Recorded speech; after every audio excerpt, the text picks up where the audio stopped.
नमस्कार दोस्तों, आज है 20 अक्टूबर 2025 दिन सोमवार। यूपी की सुर्खियों में आपका स्वागत है। आइए देखते हैं फटाफट अंदाज में यूपी की खबरें।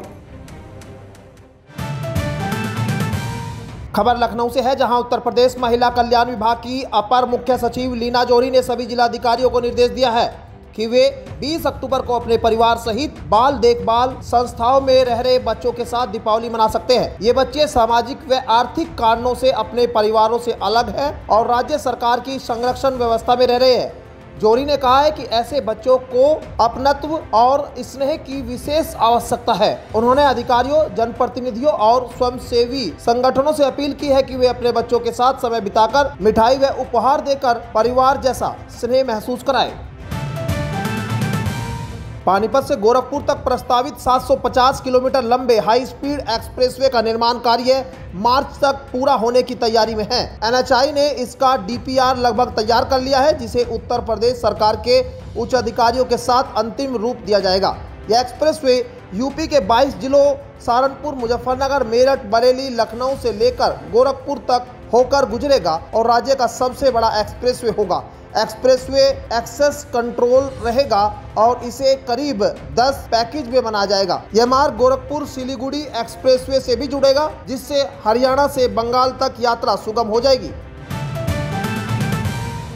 गोरखपुर के कुसमही जंगल के वनटांगिया गांव जंगल तिकोनिया नंबर 3 में लोग मुख्यमंत्री योगी आदित्यनाथ के आगमन को लेकर उत्साहित है। सोमवार को यानी आज सुबह 11 बजे दीपोत्सव मनाने यहां आ रहे हैं। ग्रामीण अपने घर द्वार को साफ सुथरा और सजाने में लगे हुए हैं। योगी आदित्यनाथ ने वनटांगिया समुदाय के नागरिक का दर्जा दिलाकर उन्हें समाज व विकास की मुख्य धारा में शामिल किया है। उनके प्रयासों से गांव को राजस्व ग्राम का दर्जा मिला और शिक्षा, स्वास्थ्य जैसी सुविधाएं उपलब्ध हुई।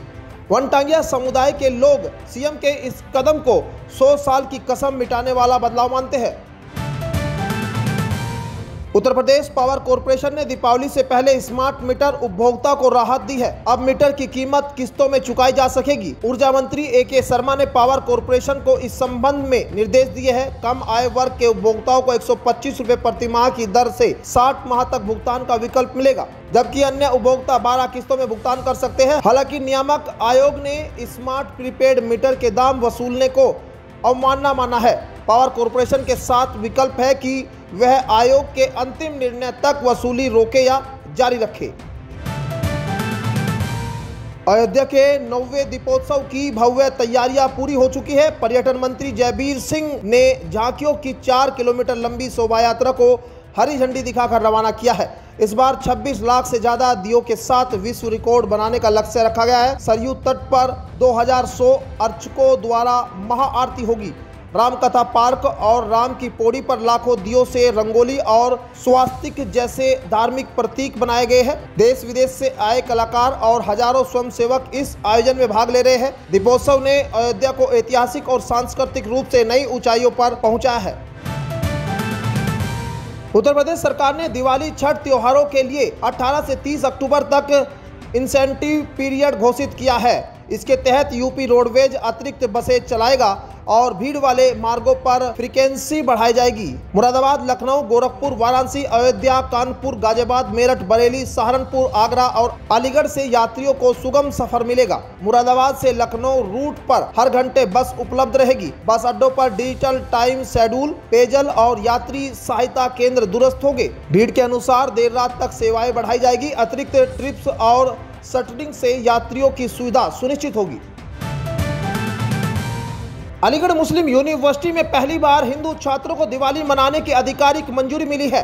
इससे छात्र काफी उत्साहित दिखे और 19 अक्टूबर को NRC हॉल में दीपावली सेलिब्रेशन भी हुआ। छात्रों ने इसका खर्च खुद उठाने का निर्णय लिया था। यूनिवर्सिटी से किसी भी तरह की मदद नहीं ली गई। हालांकि यूनिवर्सिटी के कुछ छात्रों का गुट इस फैसले का विरोध कर रहा था। छात्र नेता अखिल कौशल ने इसे ऐतिहासिक जीत बताया। इससे पहले इस साल होली का त्योहार भी AMU में पहली बार मनाया गया था। यह कदम छात्र समुदाय में उत्साह और विवाद दोनों का कारण बना रहा। इंडियन स्किल्स कंपटीशन में उत्तर प्रदेश पंजीकरण के मामले में देश में पहले स्थान पर है। इस बार 1.09 लाख विद्यार्थियों ने आवेदन किया, जो पिछले वर्ष की तुलना में 14 गुना अधिक है। उत्तर प्रदेश कौशल विकास मिशन की ओर से विद्यार्थियों को प्रेरित किया गया। व्यावसायिक शिक्षा और कौशल विकास राज्य मंत्री कपिल देव अग्रवाल ने बताया कि देश भर में 63 कौशल श्रेणियों में पंजीकरण 15 अक्टूबर तक हुआ। यूपी के बाद आंध्र प्रदेश, तमिलनाडु और कर्नाटक सबसे आगे है। जौनपुर, फर्रुखाबाद, बुलंदशहर, एटा और मेरठ जिलों में सबसे अधिक पंजीकरण हुए। विजेताओं को राष्ट्रीय प्रतियोगिता में भेजा जाएगा। उत्तर प्रदेश में दीपावली से पहले मिलावटखोरों के खिलाफ विशेष अभियान चलाया गया। मुख्यमंत्री योगी आदित्यनाथ के निर्देश पर 8 से 17 अक्टूबर तक खाद्य सुरक्षा एवं औषधि प्रशासन ने 6075 निरीक्षण और 2740 छापेमारी की। इस दौरान 8 करोड़ मूल्य की मिलावटी सामग्री जब्त या नष्ट की गई। मिठाई, दूध, तेल, घी, मसाले और सूखे मेवे जैसी वस्तुओं की जांच की गई। आयुक्त डॉक्टर रोशन जैकब ने कहा कि स्वास्थ्य से समझौता स्वीकार नहीं है। जिला स्तर पर सतर्क प्रवर्तन दलों ने निगरानी की, फूड सेफ्टी स्टिकर अनिवार्य किए और दोषियों के खिलाफ एफआईआर दर्ज कर कठोर कार्रवाई सुनिश्चित करने की बात की।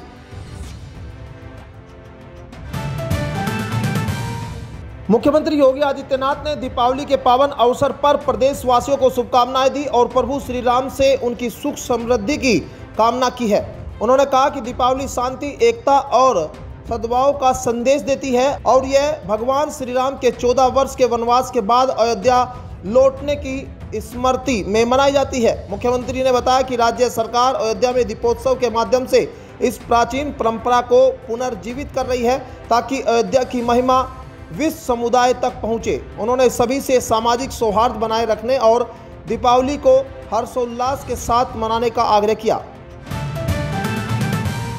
मथुरा के श्री बांके बिहारी मंदिर में धनतेरस के दिन 54 साल बाद खजाना कमरा खोला गया। यह कमरा 1971 में बंद था। सुप्रीम कोर्ट द्वारा गठित हाई पावर कमेटी की निगरानी में 3 घंटे तक चली कार्यवाही में कमरे में रखी चांदी की पूजा सामग्री और बर्तन पाए गए, लेकिन सोना या कीमती रत्न नहीं मिले।